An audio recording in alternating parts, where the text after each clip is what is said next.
Okay, guys, so another one of these area breakdowns for Pokemon Heaven and Hell, this time being the temple. The other area, which you could consider complex, although I think you could consider the Acid Factory complex, so I might do that. So, yeah, the temple. What am I saying? Feeling lost? The temple is the second most complicated area in all of Otala. So this presentation is here to help. Here is every part of the temple. The main area. The main part of the temple is where thousands of tourists queue up to see its sights. Just so you know, this is every year. In the area itself, there's lots of spice bags, including Spaggy and Spo, and the legendary statue of Arceus himself. So, yeah. As I said in the Pokemon reveal, there's an Nintadna upon Arceus' head. You catch or defeat the Nintadna, and Arceus will be roaming free. Yeah. Now we've got the Shrine Room. This room is where all aspiring champions go every day. This is because it's home to all the gyms as well as the mini gym shrines. For really skilled trainers, this room also contains the Ominous Vault, which, as I've said, is very overpowered because it has infinitely refreshing chests and legendaries spawning every hour.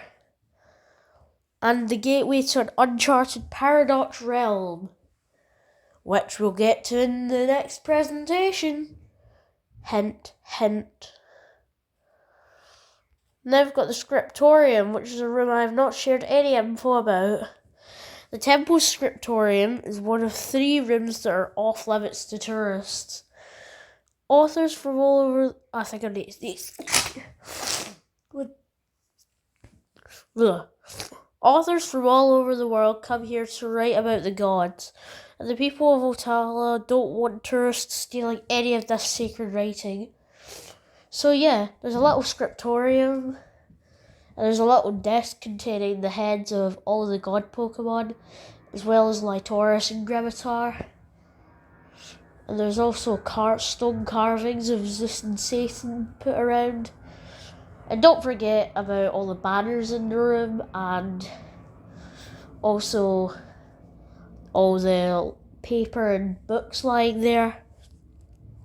You can actually read this writing for yourself, and there's even some stuff like Solidus and items stuffed away in their pages. Then we've got the worship room. People wishing to worship the gods always come here. A common thing that always happens here, was teenagers gathering at the back of the room to place bets and make quick money. Sorry, battle bets. Jeez, all my hay fever's messing with me. So, yeah. Teenagers, they love just invading this property and going to place bets. But in the room itself, it's nothing too special. You just get to open some loot, find a couple Pokemon, and there's also a little shrine. In fact, there's even a portrait of all the god Pokemon, Lytaurus and Grimmar, and Zeus and Satan. Now we've got the garden. Climbing up the stairs to the top of the temple takes you to the garden, which is actually at the back of a room we'll talk about. This luscious place is home to unique flowers. Sorry, something on my screen. Beautifully decorated pots and more grass-type Pokemon than anyone could ever need. So yeah. The gardens, if you're really looking for grass types, maniac, then come here, because it's your best bet for wanting to find them. Now we've got the treasure room. The treasure room is one of 3 rooms that are off limits to tourists. It's home to treasures from all over the world, which mainly have to do with the gods, a small window to view the room from, and the mysterious bishops that protect the temple. So this is key to the story, because if you want lots of treasure as well as to fight the bishops and get the soul, you're gonna need to come here.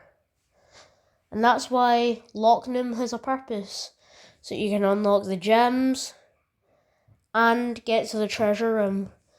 Like, come on, you don't even need to enter the other rooms to complete the game or complete the area.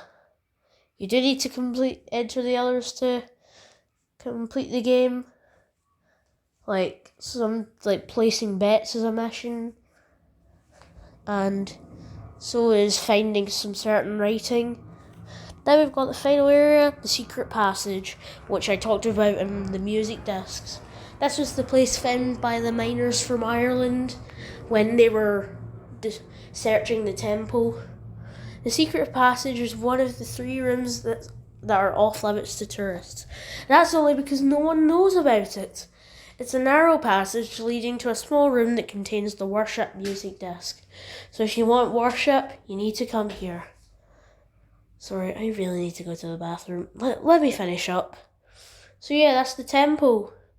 Definitely less complicated than Mudtown, but it is certainly quite complex with all the different rooms and how they all have so much content, except like the scriptorium, but that's about it.